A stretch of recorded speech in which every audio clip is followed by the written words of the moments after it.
I came home after the hardest fire of my career, exhausted, covered in soot, just wanting to see my fiancée. I knocked on the door, and a guy opened it, smiled, and said, "Oh, you must be the firefighter. She'll be out in a second." When she heard my voice and looked down the hall, I came home after the hardest fire of my career believing that the worst part of the day was already behind me. My gear still smelled like burned insulation and wet ash. My shoulders felt like someone had stacked concrete blocks on them one by one. The inside of my throat was raw from smoke that refused to fully leave no matter how much water I drank at the station. All I wanted was the quiet familiarity of my apartment and the person who was supposed to be waiting for me there. The call had gone bad early. It was a warehouse fire that spread faster than expected, with people trapped inside long before we arrived. We worked through heat that bent metal and floors that threatened to give out under our boots. I helped carry 2 victims out, both heavier than they looked, both unmoving in ways that stayed with me even after the sirens stopped. By the time command finally rotated us out, my hands were shaking in that delayed way that meant my body was still catching up to what had happened. I skipped the post-call talk and drove home alone. The radio stayed off. I did not want noise or commentary or anyone telling me I did a good job. I wanted a shower, clean clothes, and the comfort of seeing Brielle's face when I walked through the door. That image carried me through traffic and the long walk from the parking garage. When I reached the apartment, the hallway lights flickered like they always did. The carpet needed replacing. The place smelled faintly of cleaning chemicals and someone else's cooking. All normal details. I knocked, because my hands were full, and because I expected her to open the door already smiling, already mid-sentence about something unimportant. The door opened almost immediately. The person standing there was not Brielle. He was tall, relaxed, wearing socks that clearly belonged in the apartment and a shirt I had never seen before. He did not look surprised to see me. He looked mildly amused, like someone opening the door for a delivery they had been expecting. He looked at my gear, my soot-stained jacket, my face, and smiled. He said something casual about me being the firefighter and added that she would be out in a second. The hallway seemed to narrow. The noise from inside the apartment did not stop. Music played softly from somewhere deeper in the place. The stranger did not move aside immediately. He stayed in the doorway, leaning slightly on the frame, comfortable in a way that did not match the situation. I stood there longer than I should have. My brain was slow, still stuck somewhere between the fire and the present moment. I noticed small things instead. His phone charging on the counter behind him. A glass with condensation rings near the sink. Shoes by the door that were not mine. When Brielle heard my voice, everything changed. I did not raise it. I did not shout. I simply said her name the way I always did when I came home. That was enough. She appeared at the end of the hall and stopped so abruptly that it was almost unnatural. Her posture stiffened. Her face drained of color. For a brief second, her eyes flicked to the stranger, then back to me, as if she was calculating distance, time, options. The stranger stepped aside then, finally, allowing me to see the full length of the apartment I had helped pay for. The couch cushions were rearranged. The coffee table was cleared except for one folded piece of mail I recognized as a bank envelope. The air smelled different. Not bad, just unfamiliar. I walked inside without asking permission. No one stopped me. Brielle said my name again, this time softer, slower, like she was testing how it sounded in the air. She looked at my gear, my hands, the dried soot on my face. She did not step forward to hug me. She did not ask if I was okay. The stranger watched us with open curiosity. I asked who he was. The question came out flat and factual. I did not feel anger yet, just confusion layered on top of exhaustion. She answered too quickly. A friend. Someone from work. Someone who stopped by because she was worried about being alone. None of that matched the scene.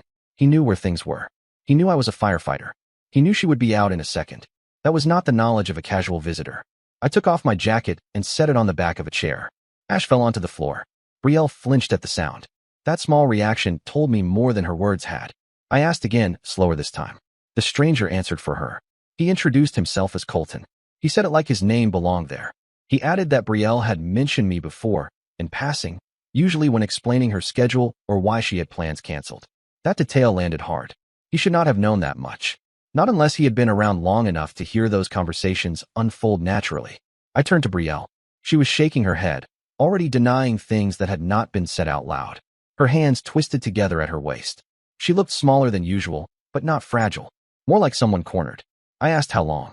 She hesitated just long enough to matter. That was when the reality settled in. Not as a dramatic crash, but as a heavy certainty. This was not a single bad decision or an unexpected overlap. This was a pattern. A replacement already in progress. I noticed then that some of my things were missing. The framed photo from the trip we took last summer was gone from the shelf. The hoodie I always wore around the house was nowhere to be seen. My spare keys were not on the hook by the door. Colton mentioned that he had parked downstairs and would move his car if needed. He said it politely, like someone offering to be accommodating. I told him that would not be necessary. Brielle started talking faster. She tried to explain the distance, the hours, how my job made things difficult. She talked about stress and loneliness and how nothing had been planned. Each sentence contradicted the last in small ways that built a bigger picture than she intended. I asked her if anyone else knew.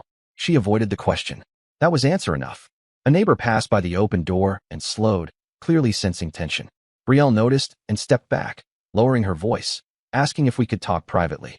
The request came too late. Privacy had already been surrendered. I told her I was not staying. That was the first moment she reacted strongly. She stepped forward then, reaching for my arm, stopping herself just short of touching me. Her eyes darted again to Colton, who had grown quiet, watching carefully. I asked him if he planned to stay the night. He did not answer immediately. He looked to Brielle. That silence said everything. I picked up my jacket and slung it over my shoulder.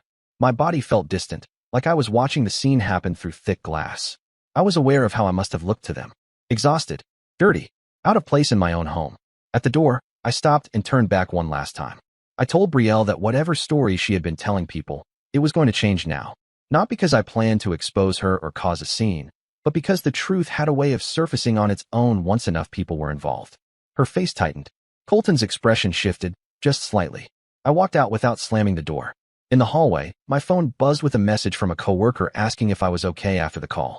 I stared at it for a long moment before answering. I did not know how to explain that the fire was no longer the worst thing I had walked away from that day.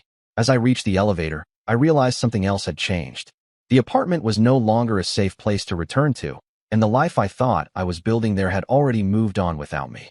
That understanding followed me down to the parking garage, heavy and unavoidable. The fire had taken hours to put out. What waited behind that door had been burning much longer. I did not go back to the apartment that night. I drove without a destination until the streets stopped feeling familiar and the weight in my chest eased just enough for me to breathe.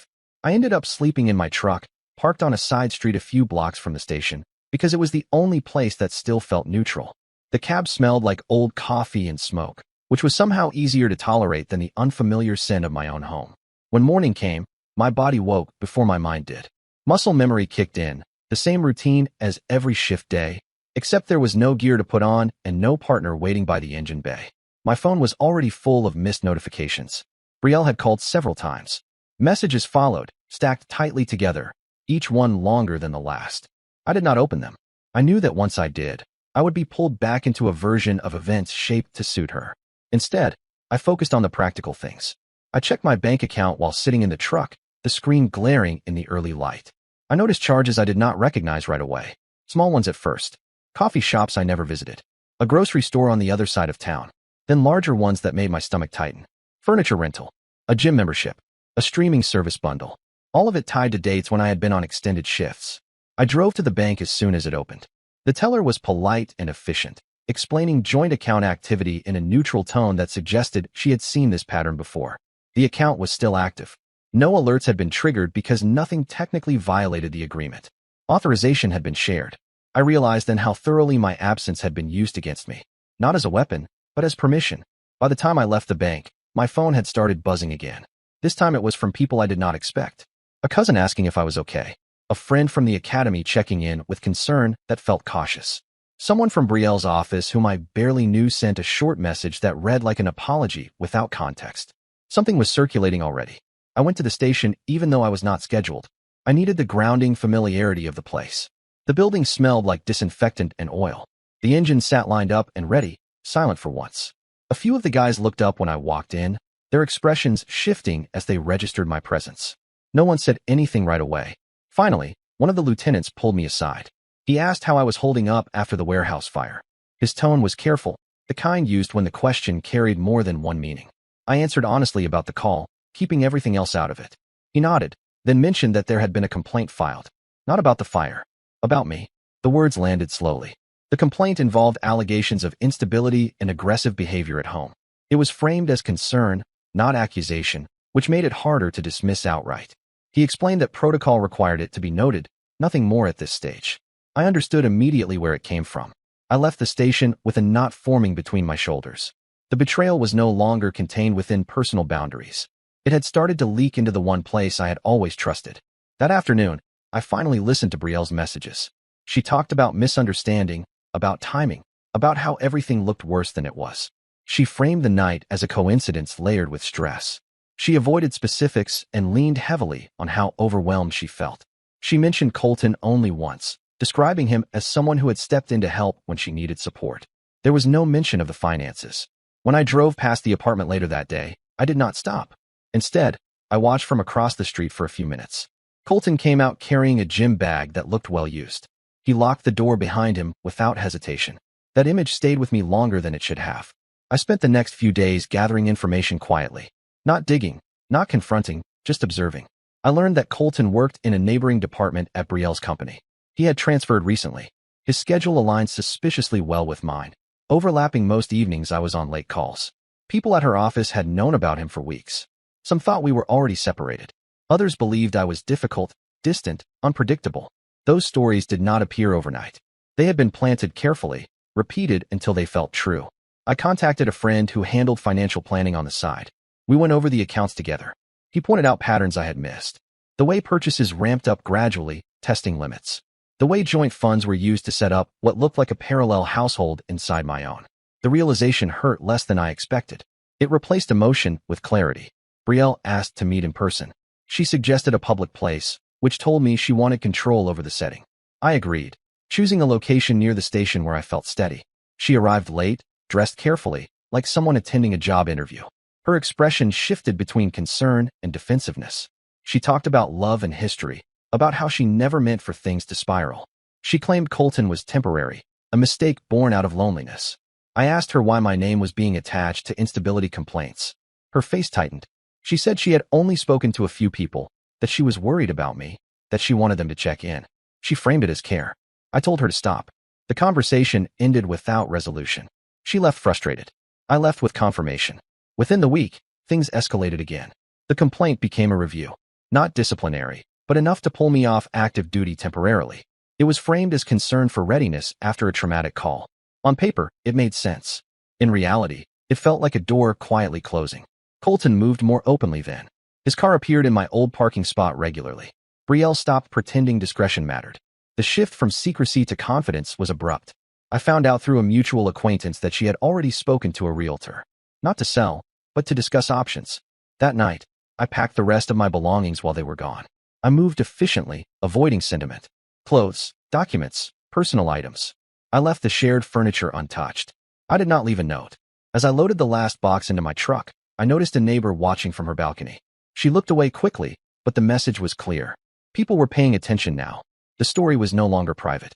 What Brielle and Colton did not realize yet was that every step they took made the truth easier to trace. Their confidence created patterns. Their coordination left evidence behind. I did not need to confront them again. The situation had moved beyond personal arguments. The fire had taught me something important about containment. When something burns unchecked, it eventually reaches a point where it exposes everything connected to it. They had reached that point, and the consequences were no longer going to stay behind closed doors. The shift from rumor to record happened quietly, the way serious damage usually does. One day I was temporarily reassigned under the explanation of post-incident review, and the next day my access badge did not open every door it used to. No announcement was made. No accusations were spoken aloud. The change lived in procedures, in forms, in polite conversations that suddenly carried legal weight. I was asked to provide a statement about my well-being. The request came from an administrator I had known for years, someone who had watched me work fires that pushed people past their limits. He framed it as routine. I understood better. Once concern was documented, it created a paper trail that could not be erased by good intentions. The allegations themselves were vague, which made them dangerous. Emotional volatility. Difficulty separating work stress from personal behavior. Reports of tension at home. None of it could be disproven easily because none of it described a specific incident. It painted a picture without drawing lines. I knew where it came from, but knowing did not make it easier to counter. I requested copies of everything tied to the complaint. That slowed things down. Requests always did.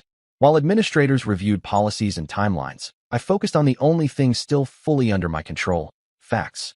I pulled my call logs, shift schedules, Incident reports from the warehouse fire and the weeks leading up to it. I built a timeline that showed exactly where I had been and when. Long hours. Consecutive overnight calls. Mandatory overtime. Not as a defense, but as context. At the same time, other pieces began surfacing on their own. A coworker from Brielle's office reached out anonymously at first. Then, after a short exchange, openly. She said she felt uncomfortable with how the situation had been described internally. The version being shared did not match what she had seen. She mentioned conversations where Brielle spoke about needing to establish distance before things became official with Colton. She remembered those words because they were said casually, as if the plan was already decided. That phrasing mattered. Another message came from someone else in the same building. This one mentioned Colton directly. He had been introduced as Brielle's partner weeks before I ever came home and knocked on that door. The firefighter fiancé was referenced as a complication, not as a person. I documented everything. Dates.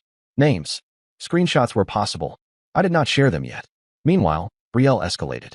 She contacted someone higher up in my department, someone she knew through a charity event years earlier. The conversation was framed as concern again. She expressed fear for her safety, citing emotional unpredictability rather than physical acts. It was carefully worded, almost rehearsed. That was when the situation crossed a line. Fear, once spoken in an official context, demanded response. I was placed on extended administrative leave pending evaluation. My locker was sealed. My name was temporarily removed from active rotation boards. The explanation was procedural, but the result felt personal. Colton began appearing more openly connected to her public life. Photos surfaced online from gatherings I had never been invited to. He stood close. His posture said permanence. The comments beneath those posts treated the relationship as long established. I watched all of it without reacting. The evaluation process moved slowly. It always did. I met with a department-appointed counselor, someone neutral whose job was not to judge, only to assess readiness. We talked about the fire, about accumulated stress, about my reaction to betrayal without using that word. I answered honestly, sticking to verifiable events. At the same time, Brielle filed a supplemental statement. This one included a claim that she had considered leaving the apartment earlier but feared how I would react. Again, no incident was cited.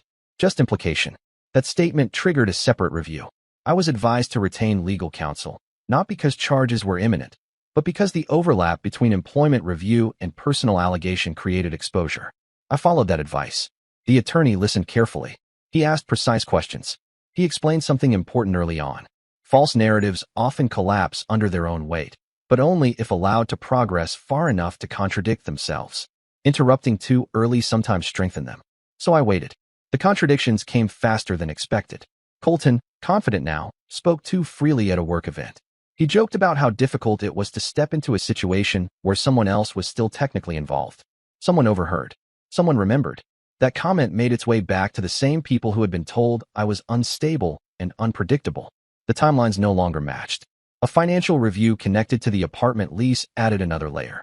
Brielle had attempted to remove my name without proper notice, citing concerns that did not align with lease requirements. That attempt was documented. So was the reason she gave. When asked to clarify, she provided a different explanation than the one already on record. Those inconsistencies mattered.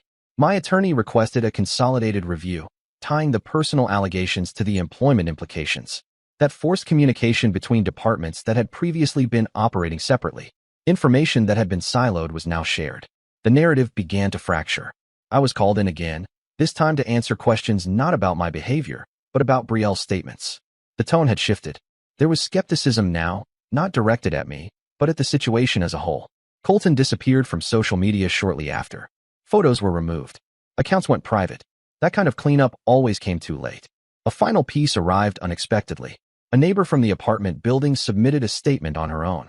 She described multiple evenings where Brielle and Colton argued loudly, sometimes about timing, sometimes about money.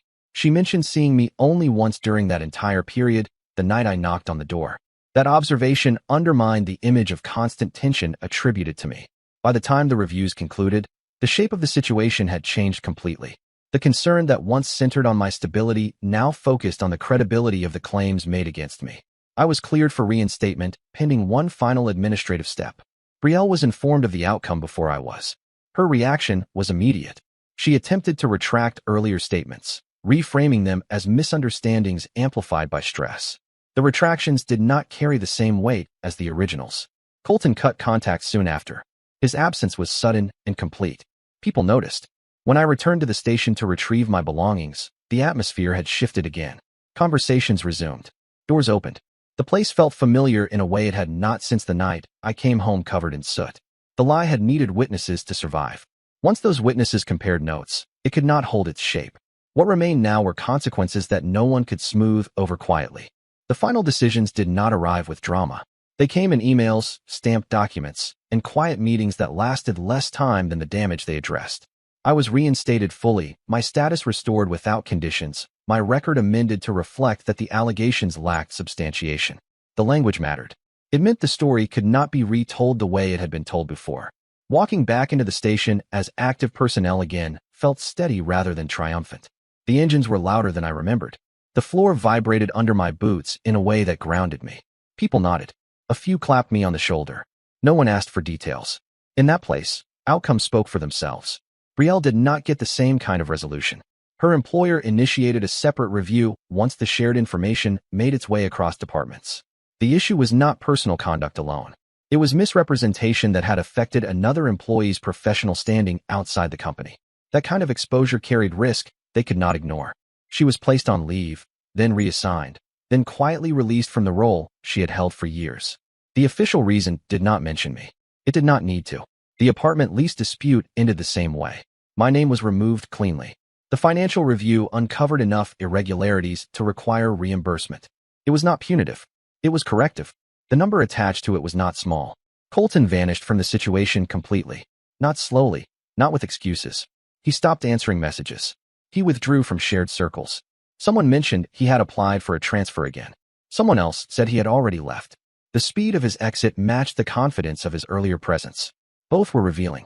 The social version of events corrected itself without my involvement. People compared notes. Timelines aligned. What had once been framed as concern became recognized as orchestration. Sympathy shifted accordingly. Invitations stopped arriving for Brielle. Conversations ended early. The same discretion that once protected her now isolated her. I did not confront her again. There was nothing left to clarify. The engagement was dissolved through standard channels. Rings and documents were exchanged through intermediaries.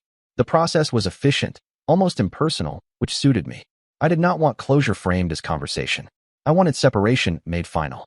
There were quieter consequences too, the kind that did not generate paperwork. Brielle's family reached out once, not to argue or defend, but to ask what had happened. I explained only what was necessary, sticking to events rather than interpretation. The call ended politely. It did not continue. A few weeks later, I ran into her unexpectedly at a grocery store. She looked smaller than I remembered, not physically, but in posture. She noticed me and turned away quickly. The moment passed without acknowledgement. That was enough. Life settled into a different rhythm after that. Not better in a dramatic sense, but clearer. My schedule normalized. Sleep returned in longer stretches. The after effects of the warehouse fire faded, replaced by the routine strain that came with the job and no longer followed me home. The department closed the incident officially. The file was archived. Training resumed. New calls came in. Work filled the space that had been hollowed out. People asked occasionally how I was doing. I answered honestly. I was functioning. I was focused. I was present. Those answers satisfied them. What stayed with me was not anger or regret, but the understanding of how quickly narratives could form when absence created opportunity. I had believed consistency was enough. I had believed showing up when it mattered would be recognized automatically. The experience corrected that assumption. Trust, I learned, did not erode loudly. It thinned gradually, redistributed quietly, until one day the door opened to someone else. I moved to a smaller place closer to the station. It had fewer rooms and less history. That suited me. I furnished it simply. I kept nothing that belonged to another version of my life. The first time I came home after a late call and unlocked the door myself, the silence felt earned. The fire that started everything became a reference point rather than a wound. We still talked about it during training sessions. Lessons were drawn. Procedures were updated. The job moved forward. So did I. The consequences had done their work without spectacle. Careers adjusted. Relationships dissolved. Stories lost their audience. And when I came home now, there was no confusion about whose life was waiting on the other side of the door.